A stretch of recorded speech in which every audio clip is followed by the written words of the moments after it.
a trusted voice of truth and light. God gave me a gift. I shovel well. I shovel very well. And a rally point for those who've accepted the reality that they are not sheep. We've got a blind date with destiny. And it looks like she's ordered the lobster. This is the Bryan Hyde Show. Well, hello there, and welcome to the show. I just want you to know I believe the battle for your mind is a real thing. And I'm not here to tell you what to think, but I will invite you to think more clearly and independently about the world around us. And I encourage you to come and find courage and camaraderie among your fellow wrong-thinkers as we claim our heritage as free individuals.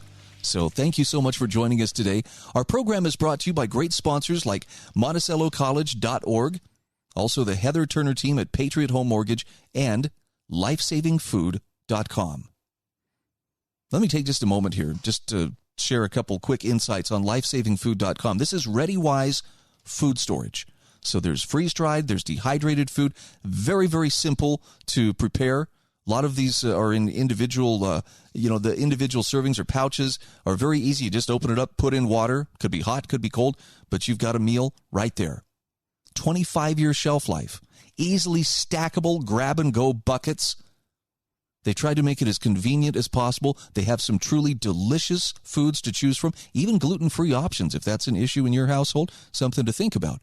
But here's the real kicker. There are still plenty of supplies available. Prices are still reasonable. And the best part of all is LifesavingFood.com is offering listeners to this program a 20% discount on their purchase, 1/5 off the price if you use the coupon code HYDE, H-Y-D-E, at checkout. Okay, that's as strong arm as I'm going to get, but click on the link, see if there's something you need. If you're starting a food storage program, might be a good time to do that. 20% savings for my listeners with the coupon code HYDE at checkout. There you go. Isn't it interesting during the past year and a half how we have all been trained to see the world in different ways? And I'm going to give you a couple of examples. We have all been trained now to classify people by their profession. Essential. Non-essential. We've been trained how to stigmatize the sick. Oh, you got COVID. What did you do wrong? We've also been taught to demonize the noncompliant. I don't even have to give you an example of that. You can see that pretty much everywhere.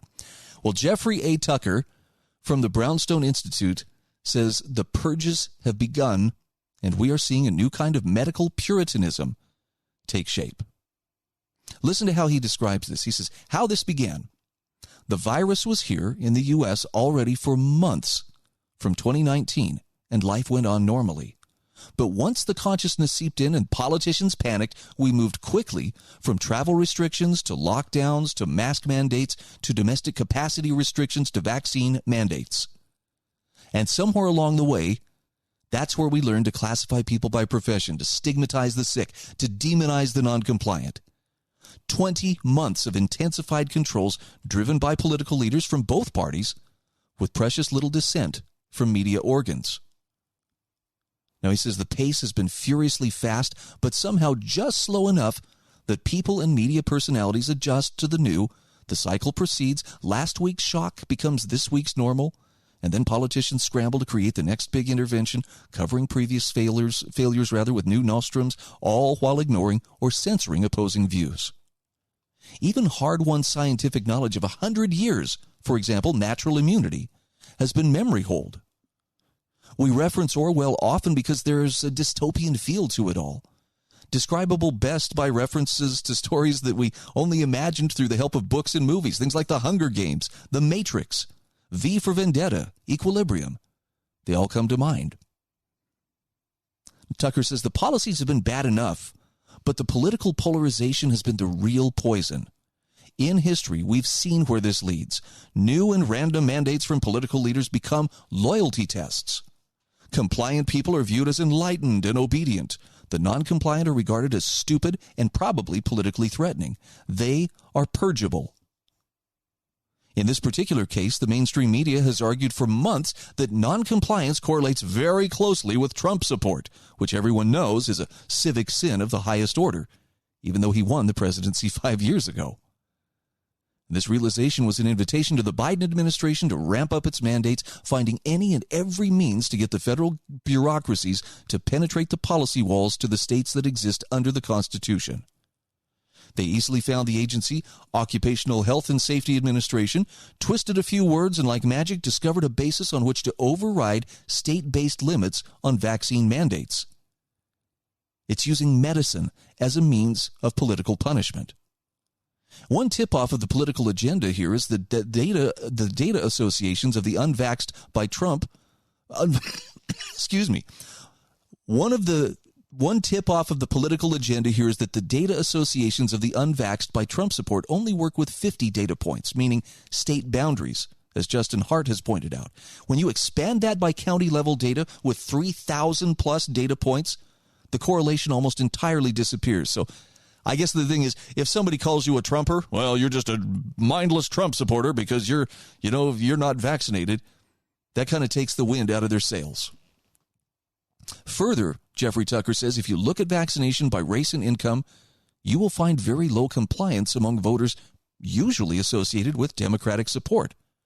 So the war on the red states being waged by the federal government today is really about consolidating political support state by state. Regardless, though, he says the effects of the mandates are real and devastating for millions of people. People are losing their jobs because they are unwilling to go along.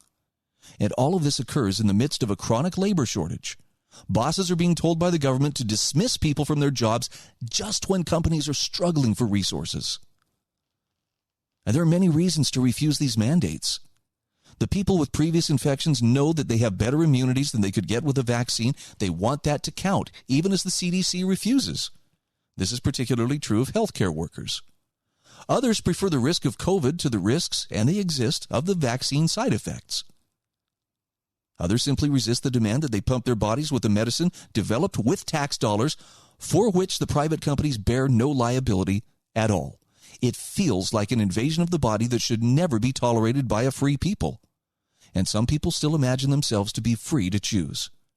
Their punishment for this is to lose their jobs. Now, the biggest impact will most immediately be felt in the state of New York. The governor, a new person named Kathleen Courtney Hochul, to replace the previous bad guy, she's all behind the Biden order. In particular, she is imposing this on healthcare workers. And as many as 70,000 people will lose their jobs as healthcare workers, even as hospitals are complaining about staffing shortages. Doesn't that at least make you scratch your head and just say, if this was really the incredible pandemic and the risk and, the death and destruction that the media is trying to portray this to be, I would think that they would not be so keen on pushing people out the door who are trained and took years to get to that level of professional performance. Ah, well. Jeffrey Tucker talks about how the governor of New York has issued an executive order that contemplates forcing people who are enlisted in the National Guard to be deployed as scabs to replace the people who will be fired from their jobs. And he says it's hard to imagine how all of this will work. It comes very close to being a form of conscription in the health sector, replacing a voluntary system with a compulsory system. And it's not going to work out well for the patient. The most shocking aspect of this is that it targets the very workers who put themselves on the line in the early days of the panic. The world cheered in the spring of 2020. New Yorkers stood outside their windows and sang songs as the staffing shifts took place. They banged pans in appreciation. Here were all kinds of nurses, technicians, and doctors who put themselves in harm's way at a time when people were unsure of the risk profile of the disease itself. And they gained natural immunity through exposure. They know what that means because they're all trained in virology. They know that nothing beats acquired immunity via exposure, especially with a coronavirus with a changing profile. A vaccine cannot compare. And that's precisely what 100% of the studies have shown since that time. And yet here, we have governments imposing the shot on people who took the risk, gained the immunities, and now refuse to take another, more potentially deadly risk from the vaccine that operates not like vaccines of old. I'm going to pause here for a moment because we're coming up on the break, but I can't express how much admiration I have for those people who have chosen to stand firm. What a scary time. Economically, we are not standing on firm ground. And losing your job in a good economy, it's still stressful. It's still difficult, but at least there's the prospect of gaining employment. Right now, this is one of the worst economies we've faced in a long time, and it's getting worse. To be able to take a stand, knowing that your employment is about to end, takes a lot of courage. And it's not because they're Trump supporters. Somewhere beneath that defiance are the principles of a person who will not be bullied into compliance. That's actually a very admirable trait. We'll be back right after these messages. This is the Bryan Hyde Show.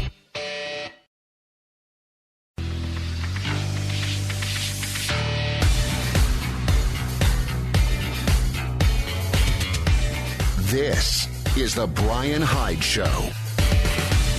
Hey, welcome back to the show.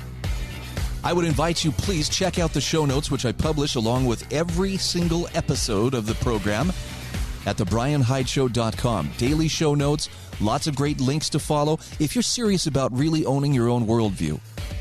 Obviously, you're not going to take my word for anything because I know nothing. But you'll find some great information resources, and you'll find great links and documentation that can take you further and further into whatever topic it is you want to follow up on. And if you find value in this, if this is in some way helping you either better understand or better cope with what's going on, I would ask you to please consider becoming a supporter of this program. You can become a member. Details are there at the website, thebryanhydeshow.com.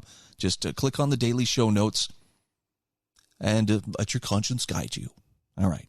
Sharing an article here from Jeffrey Tucker from the Brownstone Institute. The purges have begun. And when he talks about the purges, he's talking about we are purging the non-compliant from among us by denying them employment. And interestingly enough, in this time of pandemic, it's the healthcare workers who are the first to be purged, the ones who won't get the vaccination. He says, a correspondent writes as follows: my wife is a triple board-certified doctor in the Bronx.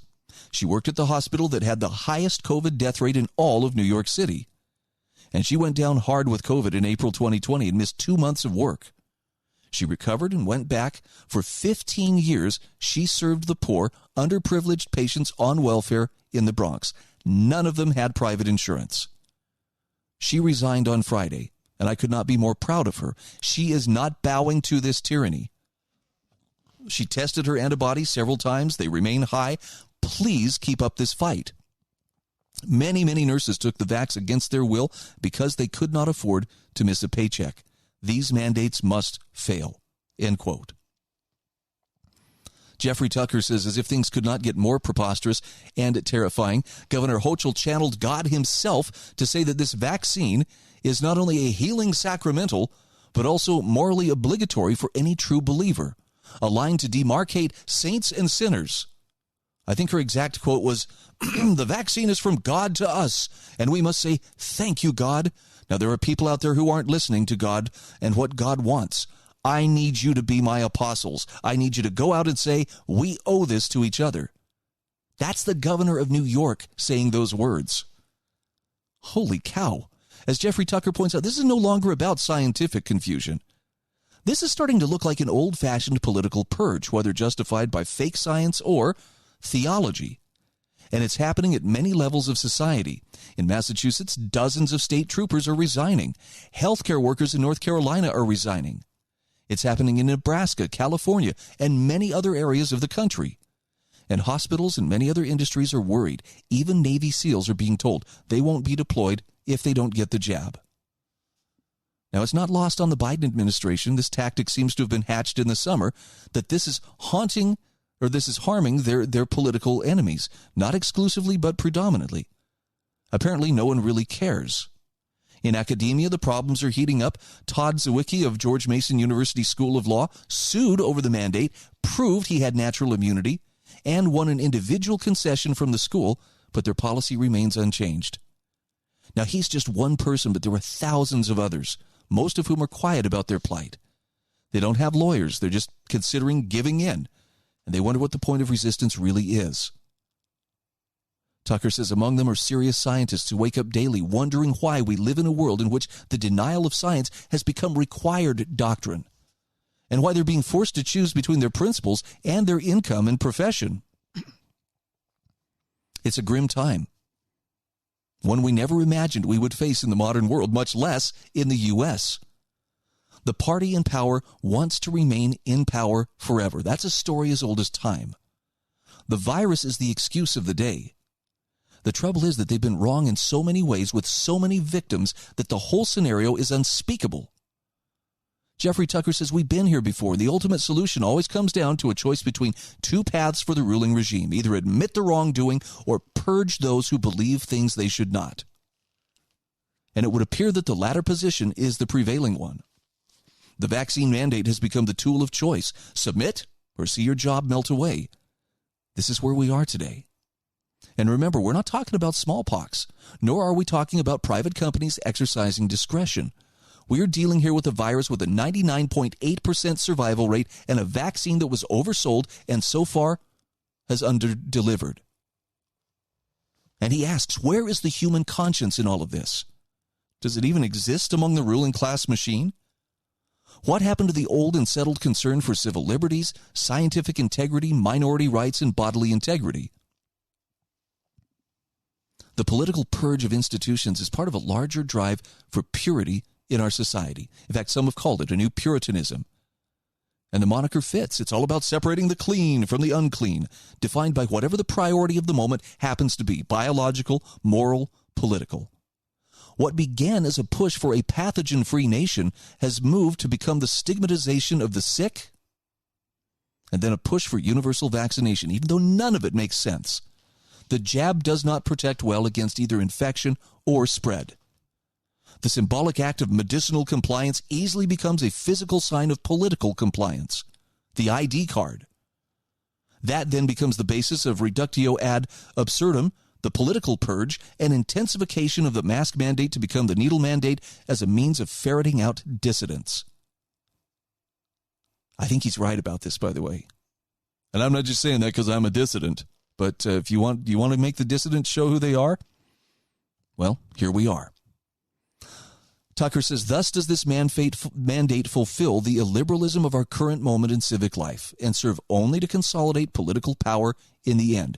Pure is never pure enough, which is why Biden now says he demands 98% vaccination rates, and even small children at near zero risk are being roped in. All of this will be as ineffective in achieving its aims as the rest of the virus control strategies. And of course, over time, it only fuels public anger and builds a resistance force and gives rise to new institutions determined to preserve and practice the precious right of human freedom. Dang. So what do you think? I mean, the movie The Purge, that was supposed to be science fiction, right? That's supposed to be dystopian fiction. Yeah, we're not out there murdering each other one night a week, but we're definitely being pitted against each other. How far would it take it to whip those flames up into, some real political fervor and go on kind of a, great leap forward, Chinese cultural revolution? Purge. I think we're headed that direction. And I don't say that lightly. That's not just, this is the slippery slope, but you can feel the direction that we're going. I think most people can feel it. And in their heart, they understand there's something terribly wrong, terribly sick and off about this. But they feel powerless to do something. I don't know, what the right answer is for you. But for me, There are a couple things that I'm focusing on, and right now, I have to say, I feel like this is the right thing. My heart is at peace when I'm doing these things. Number one is I'm focusing on trying to be the best person that I can be. And I'll just be more direct about this. I'm doing the best I can to get right with God. And if you don't believe in God, that's fine. If you are still a good person, If you focus your efforts on being the best version of yourself that you can, as in someone who's steady, someone who knows right from wrong, someone who cannot be swayed by, little trifles or distracted by things that don't matter, you're actually doing a great thing. The second thing is to focus on those areas where I do have control, where I do have influence. This means I spend a lot less time watching mainstream media and a lot more time with family. It means I am less interested in frivolous things. I love to have fun too, but if I'm going to have fun, sometimes that's, making sure that my preps are in order. Helping people around me, that's a big one too. But most of all, I will not give up on my commitment to freedom, and I'd encourage you, don't give up on yours either. You're not alone. This is the Bryan Hyde Show.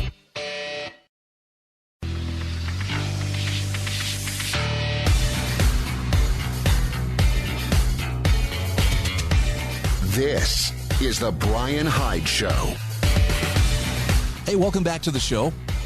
A quick shout out here to the Heather Turner team at Patriot Home Mortgage. I have been so happy to have them as sponsors on this program, and I know that they are doing great work to help those of you in the state of Utah who are looking for a mortgage, either a traditional loan or a reverse mortgage or a VA loan. They are there to help you get that loan at the best interest rates possible and as quickly as possible.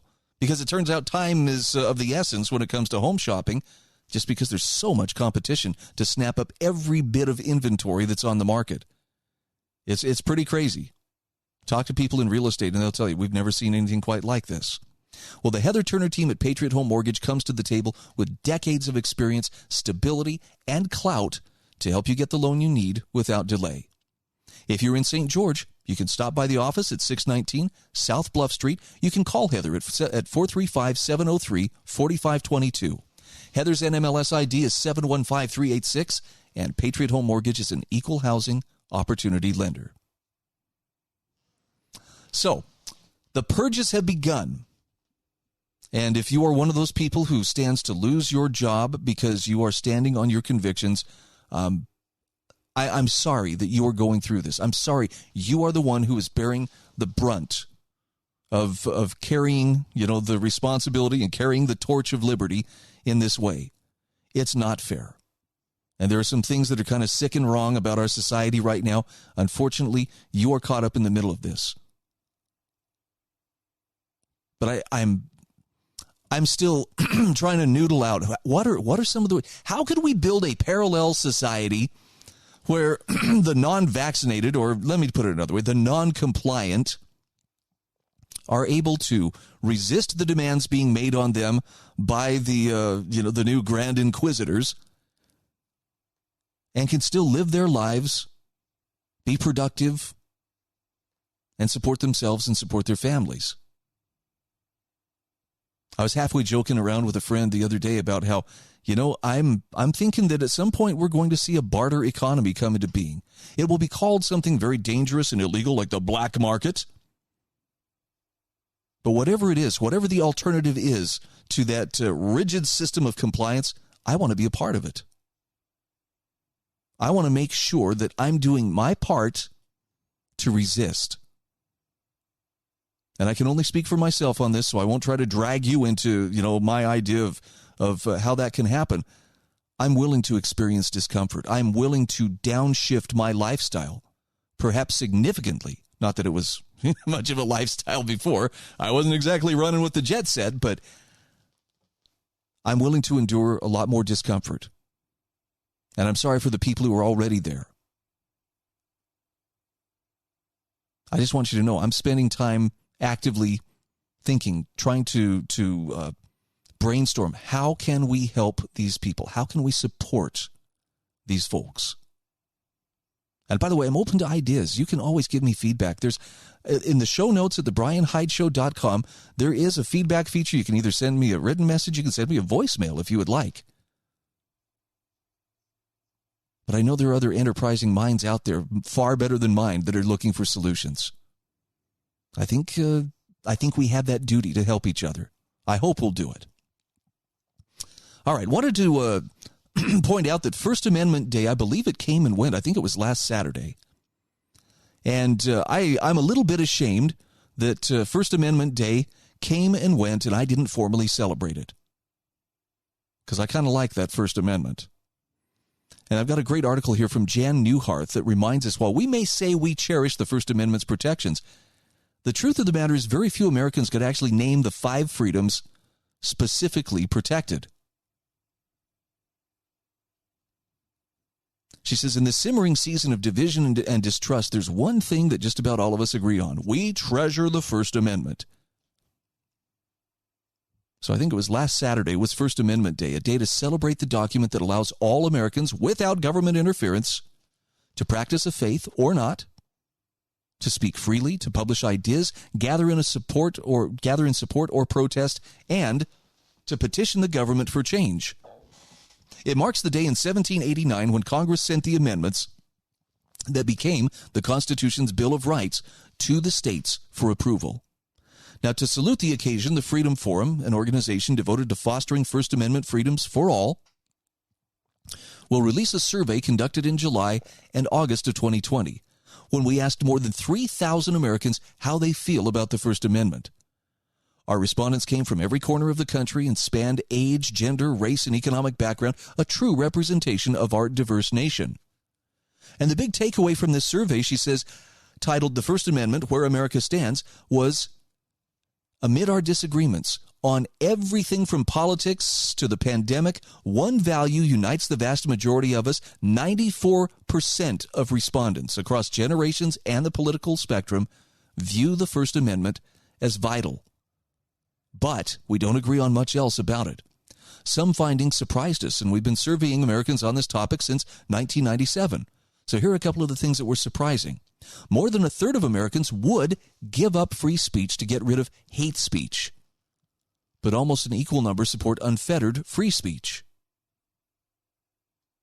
69% say social media sites should be held responsible for allowing false or misleading information to be posted. They also found people are equally divided, roughly 37% to 37%, over whether business owners should have to fulfill customer requests that violate their religious beliefs, while the remainder of respondents say they neither agree nor disagree. Nearly 60% say the news media should be acting as watchdogs on the powerful.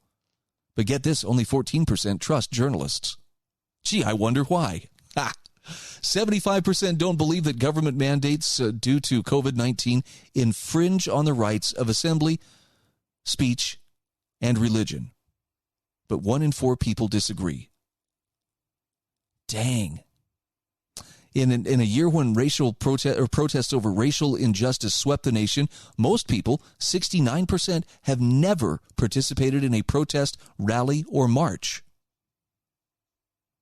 And 73% of people have signed a petition. Only 14% could name it as one of the 5 First Amendment freedoms. So why does this matter? Well, the article says, understanding your rights is vital. The First Amendment connects us as Americans, protects our right to express our deepest beliefs in word and action.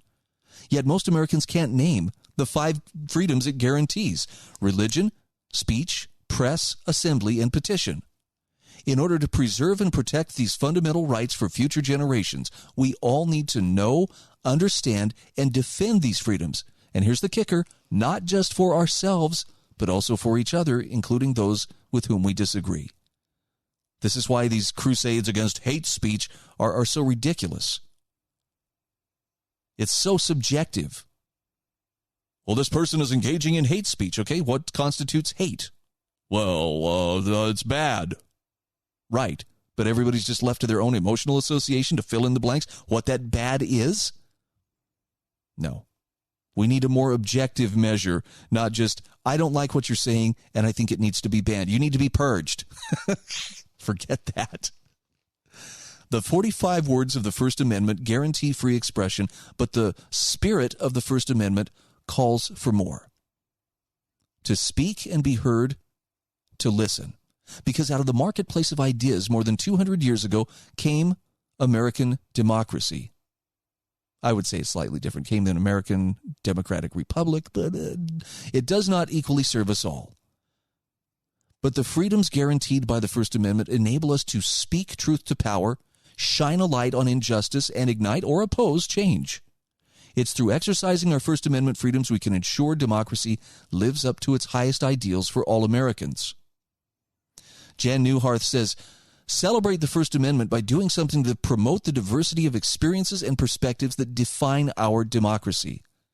Share your deepest beliefs with someone. Reach across a political divide or your family's dinner table and debate current events. That should go over well. Support your local news outlet by subscribing. Join a new group on social media and explore perspectives that are different from yours. Sign a petition for a cause you support. And toast the fact that we share these First Amendment freedoms, not just when we exercise them for ourselves, but when we defend the rights of others to do the same. It's a little idealistic, but I agree largely with what Jan Newharth is saying here. Don't be afraid to speak the truth or to acknowledge the truth or to live the truth just because it's something that's unpopular at the moment. I mean, we're finding out right now who the sunshine patriots are and who the people are who, yeah, I like it, I'll wave the flag, but, the first time they face any criticism, they, crumble up like a little Kleenex. Oh, that's scary, somebody called me names. It's going to take thicker skin and it's going to take a backbone of steel to get through some of the different challenges that are building around us right now. You and I are up to this task, but we got to set aside those petty differences and support each other. That means even if somebody says something you don't like, don't try to silence them. See if you can offer a better idea, but offer it in love, not anger. This is the Bryan Hyde Show.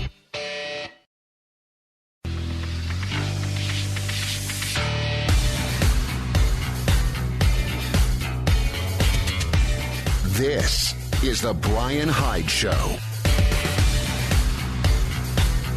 Hey, welcome back to the show. Please check out my show notes at thebryanhydeshow.com. You will find also a link to resources for wrong thinkers. And these are some of the different news aggregator sites. These are some of the different organizations who on a daily or even on a weekly basis put out good information that is thought-provoking, I believe to be factual, although I'm not telling you everything they've written is absolutely the truth and you should hang on every word. I mean, you get to make up your mind what to do with the information, but I'm doing my level best to help direct you to sources that can give you clear, principled insights on what's taking place without getting too bogged down in red state versus blue state mentality. Seems like nothing productive happens the more politicized things get. Now, having said that, it's very clear the political class right now is pushing hard to consolidate its power over the people. And it's bad enough when we see this, when we see it happening in places like, Afghanistan, for one example, or in other places where we have drone strikes going on and sanctions and military, bases being built up to, make sure that these people know that we're filling the vacuum here. I mean, we recognize what's going on sometimes in these other countries, and we think, wow, sure would suck to be there. But Mike Maharrey from the 10th Amendment Center says, when you look at Washington, D.C.'s power over the states here in America, that government is looking more imperial by the day. It's not just for foreigners. In fact, he starts off his article in an article published by the Mises Wire. Jeff Deist wrote something quite profound. D.C. is very much an imperial power with respect to the 50 states, not just in the Middle East. Now, Britannica defines imperialism as the state policy, practice, or advocacy of extending power and dominion, especially by direct territorial acquisition or by gaining political and economic control of other territories and peoples. Mike Maharrey says, we tend to equate American imperialism with its aggressive foreign policy and unconstitutional wars. But as Deist correctly points out, the central government in D.C. has exercised imperial policies over the 50 states for decades. It hasn't used bombs to project power, but its domination of America's 50 sovereign political societies has been every bit as complete as its domination of Iraq. He says most people think of America as a singular nation, but that's not how the U.S. political system was designed. The nation was not intended to exercise political supremacy in the federal system. The states were supposed to do that. In other words, the states are sovereign. And when we use the term state sovereignty, we don't really mean the territory within its borders is sovereign. And we don't mean the state government is sovereign. What we mean is the political society formed by the people of that state is sovereign. Madison explained this in his report of 1800, defending the Virginia resolutions of 1798. These resolutions asserted the state's right and duty to interpose in case of a deliberate, palpable, and dangerous exercise of other powers not granted by the Constitution. So from the report of 1800, it says, the other position involved in this branch of the resolution, namely that the states are parties to the Constitution or compact, is, in the judgment of the committee, equally free from objection. It is indeed true, Madison wrote, that the term states is sometimes used in a vague sense and sometimes in different senses, according to the subject to which it's applied. Thus, it sometimes means the separate sections of territory occupied by the political societies within each. Sometimes the particular governments established by those societies. Sometimes those societies is organized into those particular governments. And lastly, it means the people composing those political societies in their highest sovereign capacity. Although it might be wished that the perfection of language admitted less diversity in the signification of the same words, yet little inconveniency is produced by it, where the true sense can be collected with certainty from the different applications. In the present instance, whatever different constructions of the term states in the resolution may have been entertained, all will at least concur that that last mentioned, that about the people composing these political societies. Because in that sense, the Constitution was submitted to the states in the sense that the states ratified it, and in that sense, the term states, they are consequently parties to the compact from which the powers of the federal government result. End quote. Now, when we understand the people of the states ratified the Constitution, not one people as a nation, it follows that the states retain their nature as sovereign political societies in the constitutional system, only relinquishing the authority and power specifically delegated to the general government. In all other areas, the states retain their independent, sovereign character. Now, over the years, the federal government has usurped state authority. Over time, the central government in Washington, D.C. came to completely dominate the states. The federal government's power over Florida, California, Montana, and every other state is every bit as illegitimate as its domination of Iraq, Afghanistan, and Somalia. It represents a soft form of imperialism. Now, the founding generation used the term consolidation to describe a centralized government with vast power and control, and many founders warned of its danger. For instance, during the Virginia Ratifying Convention, Patrick Henry issued a stark warning. Quote, dangers are to be apprehended in whatever manner we proceed, but those of a consolidation are the most destructive. End quote. And he went on to warn that consolidation would end in the destruction of our liberties. July 25th, 1788, William Davie told the North Carolina Ratifying Convention that so extensive a country as this can never be managed by one consolidated government. Thomas Jefferson also warned about the problem of consolidation as a practical matter in an 1800 letter to Gideon Granger, wisely observing that the United States were too large to be governed by a central authority.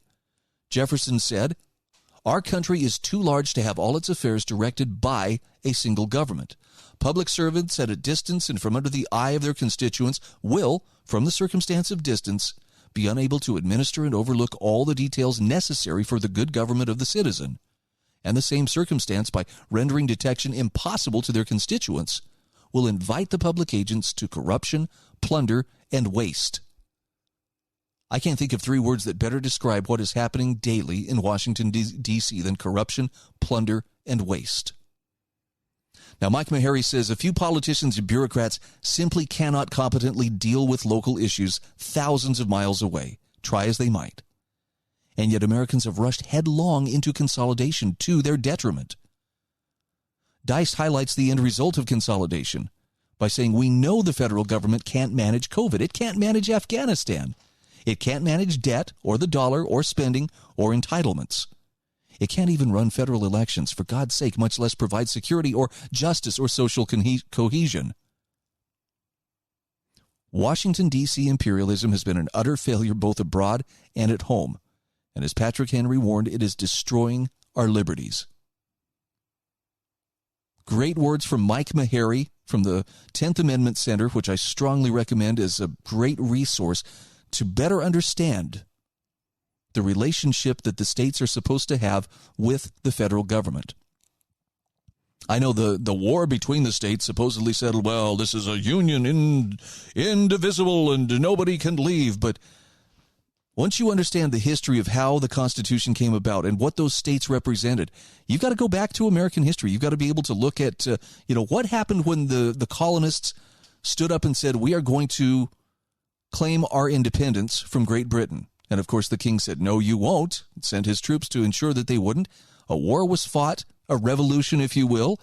Freedom was secured, and it was in the Treaty of Paris in 1783 that you can find solid evidence that these states were not just one conglomerate nation all mixed together, but they were separate and individual little republics. How do we know this? Because when King George signed the Treaty of Paris, he addressed it not to the United States, but to each individual state at that time. There's a great civics lesson in this, but suffice it to say, the states are supposed to be separate. They're supposed to have their own way of doing things, and there's only those very few areas where their common interests overlap in which the Constitution allows the exercise of certain powers delegated by the states to the federal government. But, of course, that model's been turned on its ear since about 1865, and I don't know. We're building to a crisis of some sort. I don't know if it's going to stick together. I know some people are very terrified of the idea that, perhaps states should secede. Perhaps we should peacefully break up. All I know is the balance of power can't be fixed until people clearly understand what it's supposed to be. And we're miles away from that right now. So we better get studying, if we don't already know. This is the Bryan Hyde Show.